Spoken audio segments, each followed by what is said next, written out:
नमस्कार, हमारे चैनल में आपका स्वागत है। मैं हूं रामचंद्र मौर्य। साथियों, राहुल गांधी और इंडिया गठबंधन ने 2024 के लोकसभा चुनाव में सबसे बड़ा मुद्दा ओबीसी जनगणना, ओबीसी हक अधिकार और संविधान को बनाया था। लेकिन इतना बड़ा मुद्दा बनाने के बावजूद इंडिया गठबंधन को मनचाही सफलता नहीं मिल सकी और 272 सीटों तक नहीं पहुंच सका। इंडिया की सरकार नहीं बन सकी। तो क्या इंडिया गठबंधन और राहुल गांधी ओबीसी हितों को नज़रअंदाज कर देंगे, इस मुद्दे को छोड़ देंगे, दूसरे मुद्दे को अपना लेंगे? कुछ नहीं कहा जा सकता है। सियासत में कुछ भी हो सकता है, लेकिन उम्मीद यही है कि राहुल गांधी से जो चूक हुई है, ओबीसी प्रश्न को निचले स्तर तक ले जाने में, अन्य पिछड़े वर्ग के गरीबों, मजदूरों, वंचित वर्गों के पास तक यह मुद्दा पहुंच ही नहीं पाया, जिसकी वजह से मनचाही सफलता नहीं मिल पाई। लेकिन भारतीय जनता पार्टी का जो पिछड़ों के वोट बैंक पर एकाधिकार था, उसमें डेंट लगाने का काम राहुल गांधी ने किया है। कोई भी बड़ा मुद्दा होता है और जनता के बीच जाता है तो तुरंत उस पर सफलता नहीं मिल पाती है। ओबीसी, एससी, एसटी के हक और अधिकार से संबंधित खास करके ओबीसी, जिसकी की जनगणना तक कराने के लिए मोदी सरकार तैयार नहीं है। एससी और एसटी की जनगणना होती है और उसको आबादी के अनुसार उसकी भागीदारी भी सुनिश्चित की गई है। शासन में, प्रशासन में, राजनीति में, हर जगह उसे सीटें दी गई हैं, सीटें सुरक्षित की गई हैं। लेकिन ओबीसी नज़रअंदाज रहा है शुरू से, और शुरू से यह डिमांड हो रही है कि ओबीसी की भी जनगणना कराई जाए और उन्हें उनका हक अधिकार दिया जाए। लेकिन सरकार, वर्तमान सरकार कोई भी रही हो, चाहे वो कांग्रेस की रही हो, चाहे वो तमाम जो मोर्चे गठित हुए थे बीच में, वो चाहे एनडीए हो, यूपीए हो, उन तमाम मोर्चे वाली सरकारों का राज रहा हो,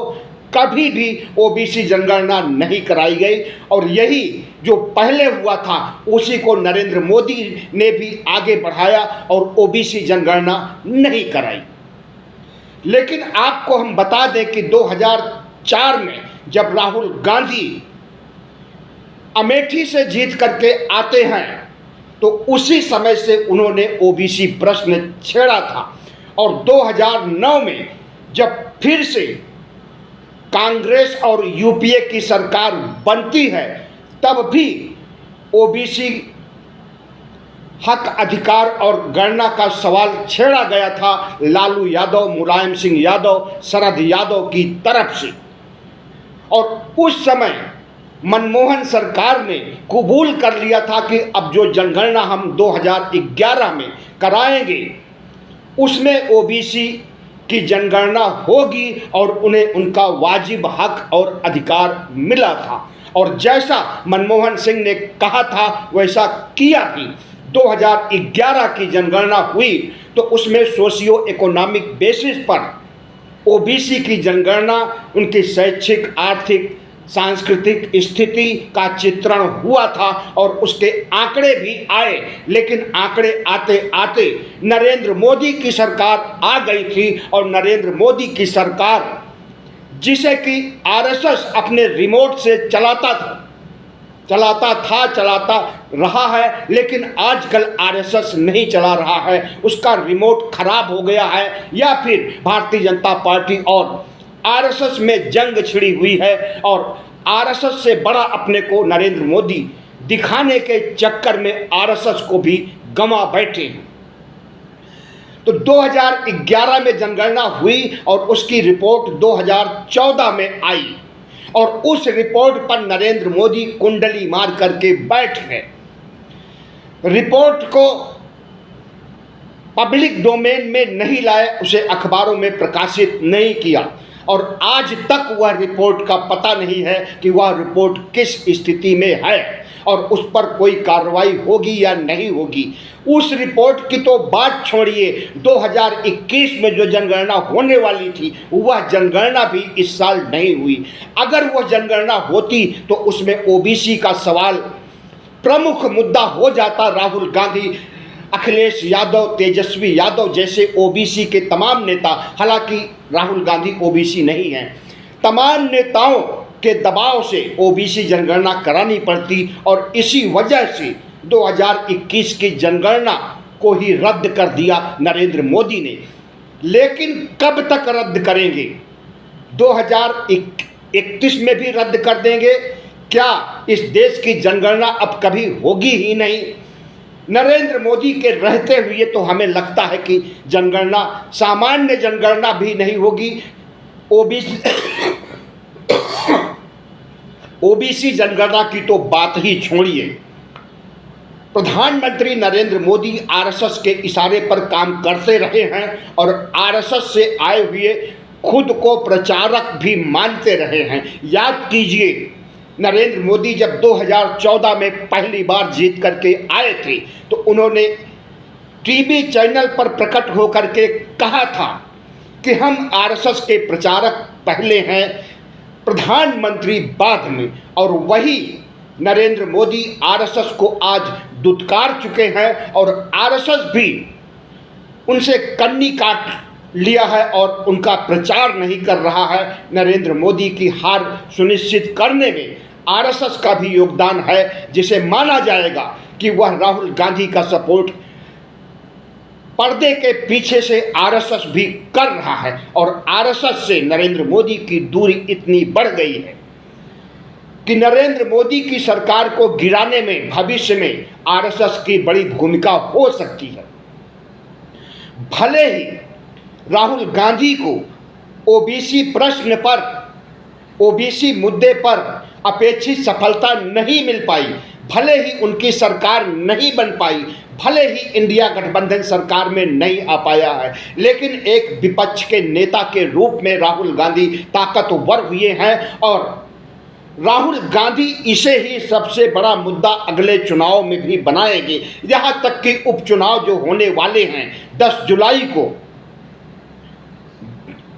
पूरे भारत में 11 सीटों पर चुनाव होने वाले हैं और अकेले उत्तर प्रदेश में 10 सीटों पर, 10 विधानसभा सीटों पर चुनाव होने वाले हैं। अभी उत्तर प्रदेश में होने वाले उपचुनाव की तिथि नहीं आई है, लेकिन बाकी राज्यों की तिथि आ गई है और 10 जुलाई को इलेक्शन होगा उपचुनाव के लिए और इस उपचुनाव के लिए भी राहुल गांधी का सबसे बड़ा मुद्दा ओबीसी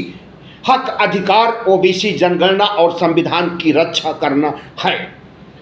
अब राहुल गांधी प्रधानमंत्री के बाद दूसरी ताकत हो गए हैं विपक्ष के नेता के रूप में और वह जो कुछ भी बोलेंगे उस पर पूरा देश ही नहीं पूरी दुनिया की नज़र होगी। तो जाहिर है कि ओबीसी का मुद्दा जो पिछले चुनाव में गरमाया था वह फिर से गरमाएगा और ओबीसी को उनका हक और अधिकार मिल करके रहेगा, देना ही पड़ेगा, चाहे वो नरेंद्र मोदी हो चाहे वो राहुल गांधी हो। क्योंकि नरेंद्र मोदी अगर पिछड़ों की जनगणना नहीं कराएंगे, हक अधिकार नहीं देना चाहेंगे तो उन्हें कुर्सी भी गंवानी पड़ती है और किसी भी कीमत पर नरेंद्र मोदी कुर्सी नहीं गंवाना चाहते हैं। और अब जब आरएसएस की छत्र छाया से मुक्त हो चुके हैं तब उन्हें आरएसएस के एजेंडे और आरएसएस के आरक्षण विरोधी अभियान में शामिल होने का सवाल ही नहीं उठता है। तो नरेंद्र मोदी के बारे में कहा जा रहा है कि वो राहुल गांधी के इस सबसे बड़े मुद्दे पर कब्जा करना चाहते हैं। ऐसी बातें भारतीय जनता पार्टी के अंदर से आ रही हैं और वह ओबीसी को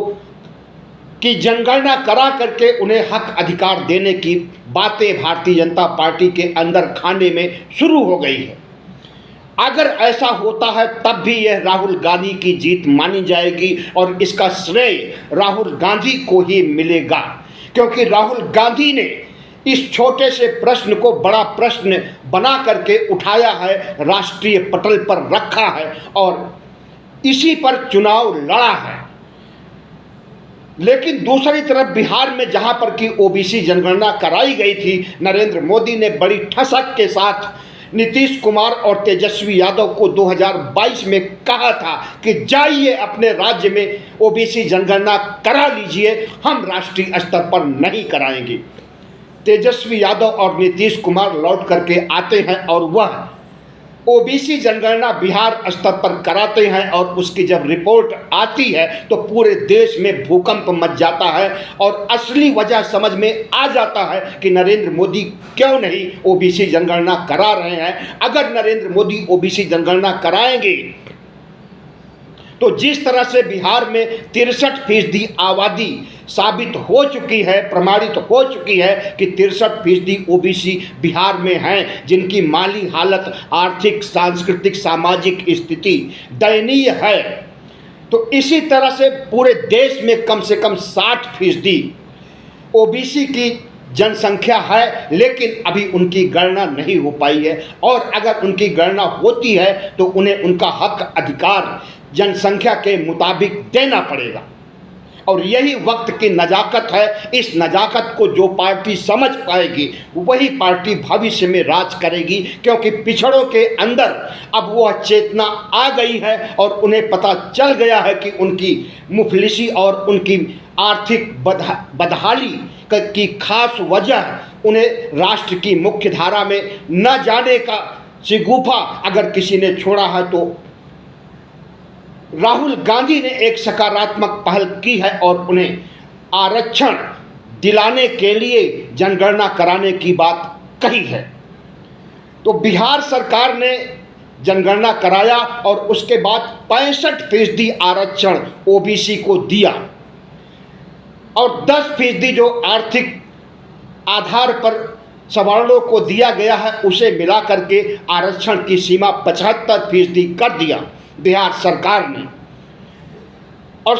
जैसा कि बताया जा रहा है कि संविधान में प्रावधान है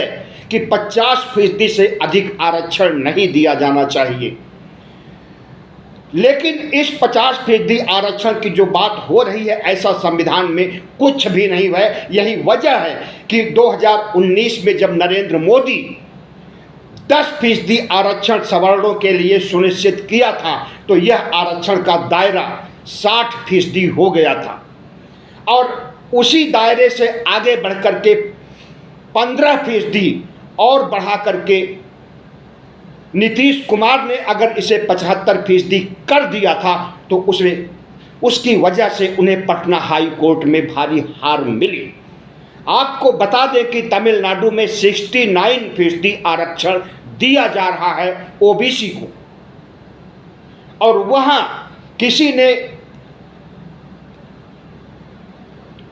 न्यायालय में क्लेम नहीं किया और कर भी नहीं सकता, क्योंकि तमिलनाडु में जो क्लेम करेगा उसकी राजनीति ही खत्म हो जाएगी। और वही परिस्थितियां लगभग उत्तर भारत में भी बन रही है कि जो आरक्षण का विरोध करेगा, जो आरक्षण को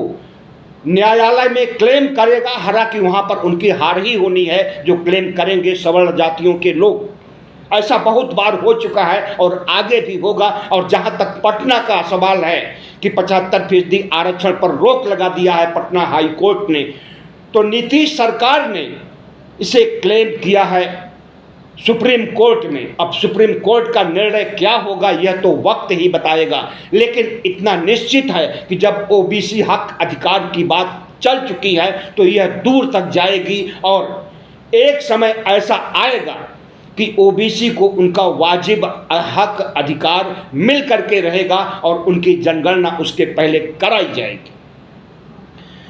मंडल आयोग का जिन 1990 में पैदा हुआ था, जब पीपी सिंह सरकार ने मंडल आयोग की सिफारिशें लागू की थी तो भारतीय जनता पार्टी आरएसएस तो शुरू से ही आरक्षण की विरोधी है, संविधान की विरोधी है, धर्मनिरपेक्षता की विरोधी है, समाजवाद की विरोधी है। उसने उस समय भी आरक्षण का विरोध किया था और भारतीय जनता पार्टी को लगा कि जो सरकार उनके समर्थन से चल रही है बीपी सिंह की, अगर उस सरकार ने यह जुर्रत की है तो उसे तुरंत गिराने का काम किया। विश्वनाथ प्रताप सिंह की सरकार को भारतीय जनता पार्टी ने इसी मुद्दे पर गिराया और उसके बाद गुजरात से लेकर के राम मंदिर का रथ अडवाणी निकलते हैं और पूरे देश में कई जगह हादसे होते हैं और उसमें तमाम लोग मारे जाते हैं, लेकिन समस्तीपुर बिहार में लालू यादव तत्कालीन मुख्यमंत्री ने गिरफ्तार कर लिया अडवाणी को और जेल में डाल दिया। तो इस तरह से मंडल और कमंडल की लड़ाई की शुरुआत हुई थी और आज मंडल पार्ट 2 चल रहा है और इस मंडल पार्ट 2 का नेतृत्व अगर कांग्रेस के बड़े नेता राहुल गांधी कर रहे हैं तो उनसे उम्मीद की जाती है कि न सिर्फ इसे एक मुद्दे के रूप में पेश करें, चुनाव जीतने का हथियार बनाएं, बल्कि ईमानदारी पर इस पर कार्य करें और अगर ईमानदारी से काम करेंगे ओबीसी हक अधिकारों के लिए तो उन्हें हमेशा लड़ना होगा, सिर्फ चुनाव के वक्त ही वोट बैंक को साधने के लिए ही नहीं, बल्कि ओबीसी को दिखाना होगा कि उनकी लड़ाई वोट बैंक से को पाने के लिए नहीं है, बल्कि वाकई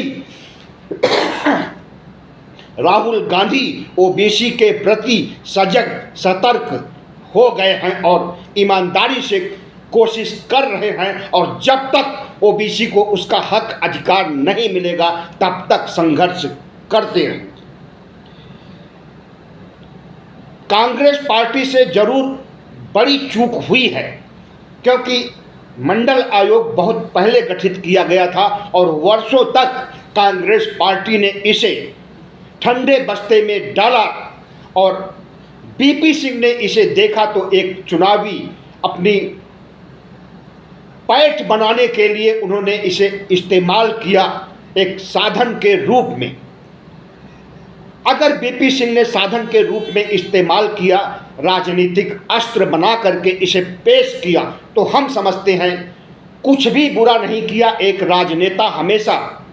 सियासत पर भी ध्यान देता है और अपने वोट बैंक को साधने के लिए अगर ओबीसी के हितों को देखते हुए और ओबीसी को आरक्षण देने के लिए बीपी सिंह ने मन बनाया तो इसका स्वागत किया गया। याद रहे बीपी सिंह ने आरक्षण को लागू किया, वो भी सवर्ण थे, ठाकुर थे, इलाहाबाद में जाके, और इस आरक्षण को अब राष्ट्रीय स्तर पर जनगणना के माध्यम से लागू करने के लिए ओबीसी को उनका हक अधिकार देने के लिए अगर बड़ी लड़ाई राहुल गांधी लड़ रहे हैं तो यह भी सवर्ण है। इसका मतलब ये नहीं हुआ कि ओबीसी के नेता पंगु हो गए हैं, वे लड़ाई नहीं लड़ सकते हैं, लेकिन ओबीसी के नेता इसका विरोध भी नहीं कर सकते हैं क्योंकि उन्हें लड़ाई लड़ते लड़ते 1990 से लेकर अब तक कई साल कई दशक बीत चुके हैं, लेकिन वांछित सफलता नहीं मिल पाई है। अगर राहुल गांधी के नेतृत्व में एक बड़े विपक्ष नेता के नेतृत्व में ओबीसी के हक अधिकार की लड़ाई लड़ी जा रही है तो स्वागत योग्य है और हम समझते हैं कि ओबीसी तक अब यह बात जमीनी स्तर तक पहुंच जाएगी और अगले होने वाले मध्यावधि चुनाव या 2029 के चुनाव तक ओबीसी का एक मुश्त वोट कांग्रेस इंडिया गठबंधन को मिलेगा जिससे उनकी सरकार बन सकती है। अंत में 3 सवाल। ओबीसी अन्य पिछड़े वर्ग के लोगों जो कि गरीबी रेखा के नीचे जहालत और बदहाली की जिंदगी जी रहे हैं, इनकी आंखें कब खुलेगी? ओबीसी का तबका जो पढ़ा लिखा है, जिसे क्रीमी लेयर के नाम से मोदी सरकार जानती है, आरएसएस भी क्रीमी लेयर कहता है, इनका दायित्व बनता है कि ये अन्य ओबीसी जिन्हें की राजनीतिक चेतना नहीं है, जिनके अंदर हक छीनने और हक को प्राप्त करने, जनगणना को लेकर के संवेदनशील होने का मादा नहीं है, वह मादा पैदा करने का काम क्रीमी लेयर का है। क्या क्रीमी लेयर ऐसा करेगा? ब्राह्मण क्षत्रिय वैश्य यानी सवर्ण समाज हमेशा की तरह आगे भी राज करता रहेगा और ओबीसी के लोग साइड लाइन होते रहेंगे, दरकिनार होते रहेंगे अगर राहुल गांधी की बातों पर इस देश के ओबीसी वर्ग के लोग ध्यान नहीं देंगे तो। और यह अच्छी बात है कि एक सवर्ण जो कि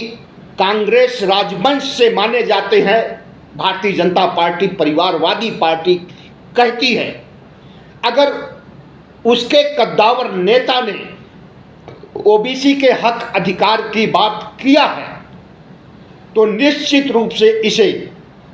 उन्हें समर्थन दे करके उनकी सरकार बनाई जानी चाहिए, क्योंकि नरेंद्र मोदी सरकार जो 10 सालों से राज करती रही है उसे इतना अहंकार और घमंड हो गया है कि ओबीसी जैसे प्रश्न को नज़रअंदाज करती रही है और आगे भी करेगी। जो पार्टी ओबीसी हितों की बात करेगी उसे ही वोट देने